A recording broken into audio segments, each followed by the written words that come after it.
Students science chapter number 5 का पिछले video में मैंने आप लोगों को क्वेश्चन नंबर 4 और 5 समझा दिया था, लॉन्ग क्वेश्चंस। अभी हम 6, 7, 8 ये 3 क्वेश्चंस इस लेक्चर में करने होंगे, ठीक है। पहला है how can we preserve water. ये बहुत इजी सा क्वेश्चन है और इसके एक आंसर है कि हमने वाटर को कैसे प्रिजर्व करना है। सो इसका आंसर ये वाला है, how to conserve water, conserve और preserve. Okay, there is only a limited amount of fresh water that we can use, so we can save water by acting upon the following tips. Number 1, turn up the tap when you brush your teeth or take water in a tumbler. जब आप toothpaste कर रहे हो, toothbrush कर रहे हो, तो उस वक्त ज्यादातर लोग जो है ना ये टेप ऑन करके ही, टेप जो है वो टर्न ऑन करके ही ब्रश कर रहे होते हैं, तो वो पानी सारा जाया हो रहा होता है। तो उस दौरान जो है वो नलके को बंद किया करे या टम्बलर में, किसी मगे वगैरह में पानी लिया करें। किसी भी छोटे से मग वगैरह में पानी ले सकते हैं। Wash fruit and vegetables in a bowl. Direct नलके के नीचे अगर फ्रूट वेजिटेबल को आप वॉश करेंगे तो पानी जाया होगा, इसलिए बाउल के अंदर फ्रूट्स और वेजिटेबल को वॉश किया करें। Don't wash dishes under running water. Running water में आप डिश वॉश नहीं करेंगे, ठीक है, उससे भी पानी काफी जाया होगा। Only use washing machine with a full load. Full load के साथ वॉशिंग मशीन यूज करें ताकि पानी कम से कम जाया हो। If you have lawn, water it early in the morning or late in the afternoon so the sun would not evaporate the water. घर में अगर लॉन है, ठीक है, तो उसको या तो सुबह सवेरे वाटर दिया करें या आफ्टरनून में, क्योंकि अगर आप बीच में जो है ना 12-1 बजे के दौरान वाटर देंगे तो उससे ज्यादा से ज्यादा वाटर एवापोरेट हो जाएगा। Check regularly the leaks in water pipes and get them repaired immediately. अगर वाटर पाइप में कोई लीक है तो उसको इमीडिएटली रिपेयर किया करें। देखें, ये भी कंजर्वेशन ऑफ वाटर है जो साइड बग सामने नजर आ रहे हैं। Paper mills, oil refineries, chemical industries, heavy mechanical complexes and nuclear power plant should conserve water by reducing water use, recycling of water and reusing of water. ठीक है, इसको एक नजर देख लें। Okay, question number 7, describe a few methods to clean water. Describe a few methods to clean water. वो कौन कौन से मेथड्स है जिससे हम वाटर को क्लीन कर सकते हैं, इम्प्योर वाटर को साफ कर सकते हैं। तो क्लीनिंग ऑफ वाटर, वाटर में है germs, dirt, salt and other things dissolved in it. All of these things must be removed before drinking the water. पानी पीने से पहले अगर उसके अंदर कोई जरासीम, डर्ट, साल्ट या दूसरी चीजें हैं तो वो हमें रिमूव कर लेना चाहिए। The process of removing the impurities from water is called the purification of water. वो प्रोसेस जिसके जरिए हम वाटर से इम्प्योरिटीज रिमूव करते हैं, इस प्रोसेस को कहते हैं purification. We can use the following methods to purify water. ये वो तमाम मेथड्स है जिससे हम वाटर को प्यूरिफाई कर सकते हैं। Number 1, by filtration. In laboratory we can purify water by this method on small scale. Impure water is pass through a filter paper. Suspended particles in insoluble salts are left on the filter paper, whereas clear water is obtained in the beaker.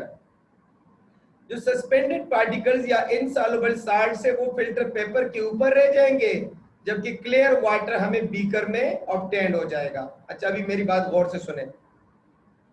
Filter paper normally भी ना, आप पानी के अंदर कोई गर्दो गुबार, मट्टी है, कुछ भी है, तो आप एक बारीक सा कपड़ा लें और उस बारीक कपड़े से ना पानी को छान लें, तो वो जो गर्द गुबार और मट्टी के छोटे छोटे टुकड़े होते हैं वो उस कपड़े के ऊपर रह जाएंगे और पानी सीधा नीचे बर्तन में चला जाएगा। ये भी फिल्टर हो गया। ये भी क्या हो गया? फिल्टर। इसको भी फिल्टर कहते हैं। और मार्केट में फिल्टर पेपर मिलते हैं, फिल्टर मिलते हैं। जिस तरह हम जो है ना अक्सर फिल्टर प्लांट से पानी लेकर आते हैं, तो उस फिल्टर प्लांट में फिल्टर लगे होते हैं। लोगों ने घरों में लगाया हुआ है भाई फिल्टर। मार्केट से एक फिल्टर खरीदते हैं, जाली वाला या कोई भी, तो वो जो मट्टी या गर्द गुबार होगी ठीक है, और वो उस फिल्टर पेपर के ऊपर रह जाएगी और साफ पानी दूसरी साइड पे चला जाएगा। To remove dissolved substances present in water special membranes is also used.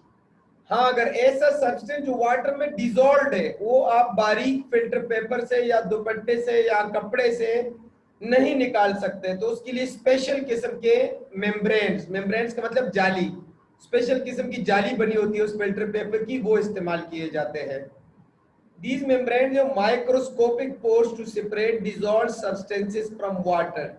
In membrane में माइक्रोस्कोपिक पोर्स होंगे, छोटे छोटे सुराख होंगे, बिल्कुल माइक्रोस्कोपिक, उससे हम डिजॉल्व सब्सटेंसेस भी वाटर से निकाल सकते हैं।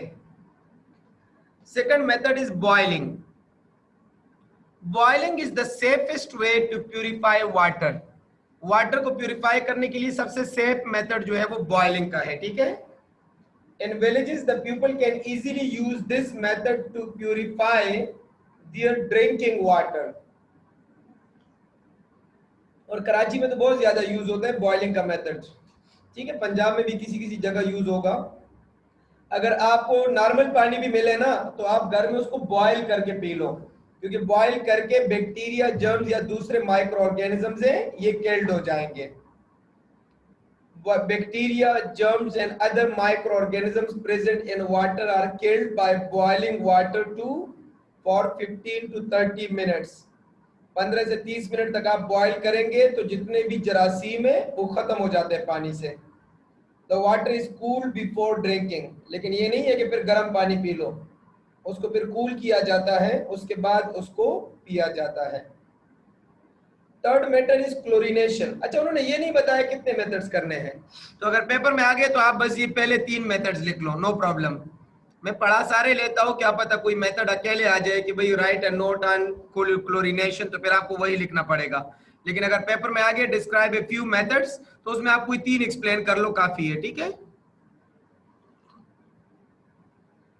By boiling, sorry, by chlorination. If boiling is not possible, we can add liquid household bleach to the water. लेकिन ये एक्सपेरिमेंट आप लोग घर में नहीं करेंगे। क्यों? क्योंकि क्लोरीन का एक खास मिकदार होता है जो पानी में डाला जाता है। अगर उससे ज्यादा डाल लिया तो पानी आपके लिए टॉक्सिक हो जाएगा, वो आपको नुकसान पहुंचा सकता है। तो अगर बॉइलिंग पॉसिबल ना हो तो ब्लीच पानी में डालेंगे, ब्लीच के अंदर होंगे क्लोरीन, सो वो क्लोरीन भी पानी को प्यूरिफाई कर लेगा। Bleach contains chlorine. For this purpose, place the water in a clean container. Add the amount of bleach according to the table below. ये नीचे टेबल दिया है, इसके मुताबिक आप ब्लीच डालेंगे, ठीक है। तो ये add the amount of bleach according to table नहीं लिखना पेपर में, बस add the amount of required bleach ऐसे लिख लेना, ताकि पेपर में टेबल ना बनाना पड़े। अगर 1 लीटर वाटर हो तो ओनली 3 ड्रॉप्स ऑफ क्लोरीन डलते हैं। 2 लीटर में 5 ड्रॉप्स, और 1 गैलन अगर पानी का हो तो 1/8 ऑफ टी स्पून, चाय के चम्मच का 8वां हिस्सा डालेगा, ठीक है। चौथा मेथड बहुत छोटा सा है, बहुत इजी है। We can add potassium to water to purify it. पटकरी कहते हैं इसको उर्दू में, पटकरी या पटखरी, इस तरह कोई लफ्ज है, ठीक है। Potassium, sand, clay and other suspended impurities of water will settle down. Water will be pure after decantation. Decantation का मतलब वो sand वगैरह जो रिमूव हो जाएगा उसको कहते हैं decantation। तो वो sand, clay और दूसरे जो impurities है वो उस पोटाशियम का एक पत्थर होता है छोटा सा, वो व्हाइट कलर का होता है, पूरा व्हाइट तो नहीं होता, तकरीबन ऐसे ब्लैक व्हाइट सा होता है, ठीक है। मतलब हल्का फुल्का छोटे छोटे ब्लैक डॉट्स भी उसके ऊपर लगे होते हैं। आप लोगों ने अगर नहीं देखा ना तो शायद आप लोगों ने कभी भी गांव में खासकर हेयर ड्रेसर से बाल बनवाए होंगे, तो हेयर ड्रेसर भी आफ्टर शेव लोशन कुछ लोग रखते हैं। ज्यादातर लोगों ने पानी के अंदर एक छोटा सा पत्थर रखा होता है, उसको कहते हैं पोटाशियम, तो उससे वो पानी जो है वो जरासीम कुश हो जाता है, ठीक है। देखा भी होगा बहुत से लड़कों ने, नेट से देख ले।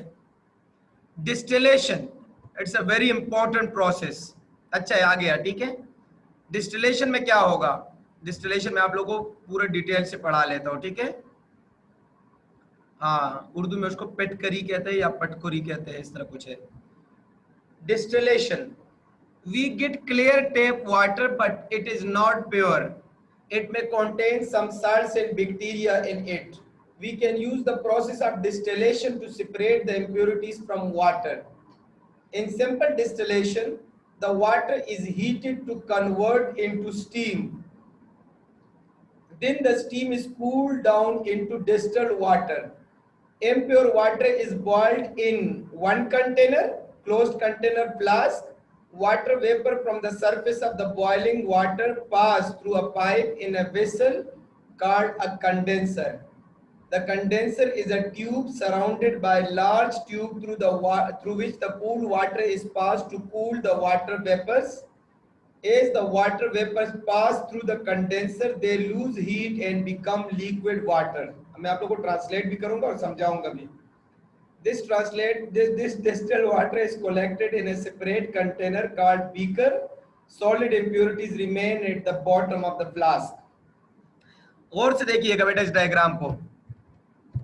होता क्या है, होगा ये कि इस एक फ्लास्क में आपने इम्प्योर वाटर ले लिया जिसके अंदर इम्प्योरिटीज भी है, उसको आपने हीट किया. जब आपने इसको हीट किया तो वाटर एवापोरेट हो गया. अच्छा, वाटर तो एवापोरेट हुआ, लेकिन वाटर के साथ जो इम्प्योरिटीज है वो तो एवापोरेट नहीं होंगे ना. सॉलिड है तो उसको आप 100 डिग्री सेल्सियस पे एवापोरेट तो नहीं कर सकते, वो उसी फ्लास्क में रह जाएंगे.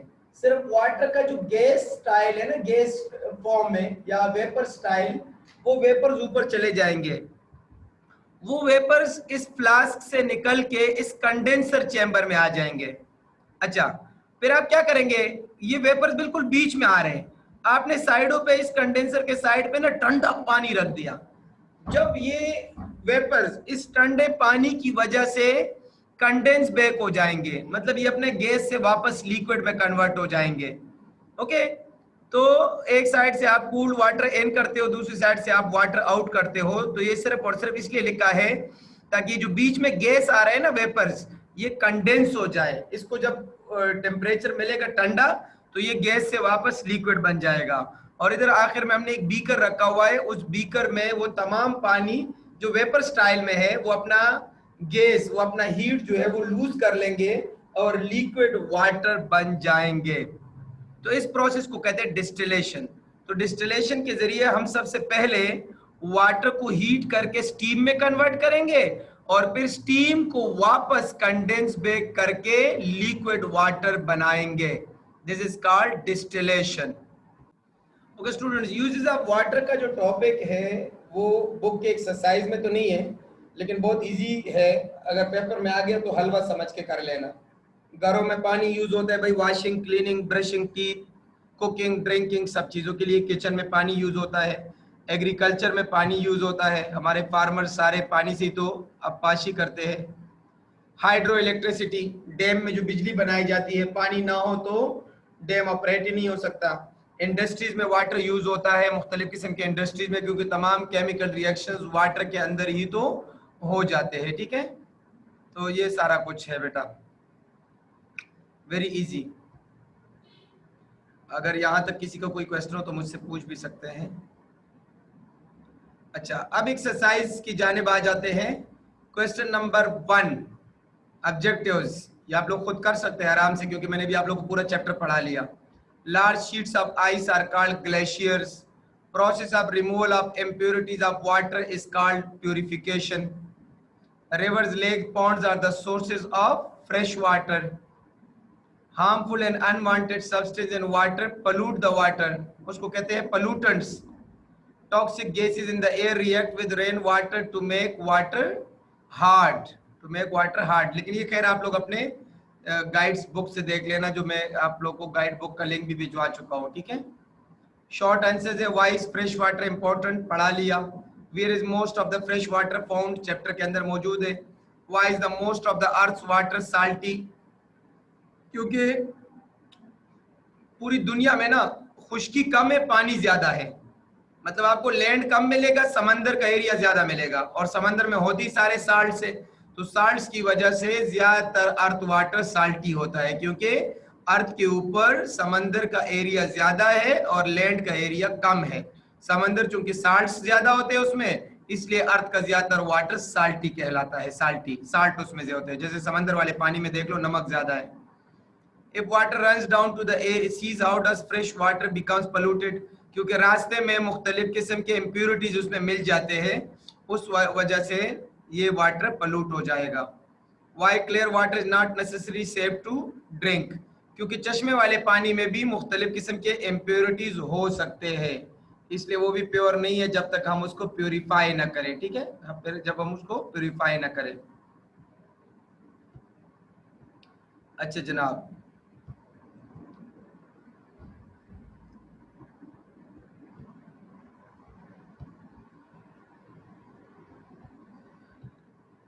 ये सारा कंप्लीट हो गया। ठीक है,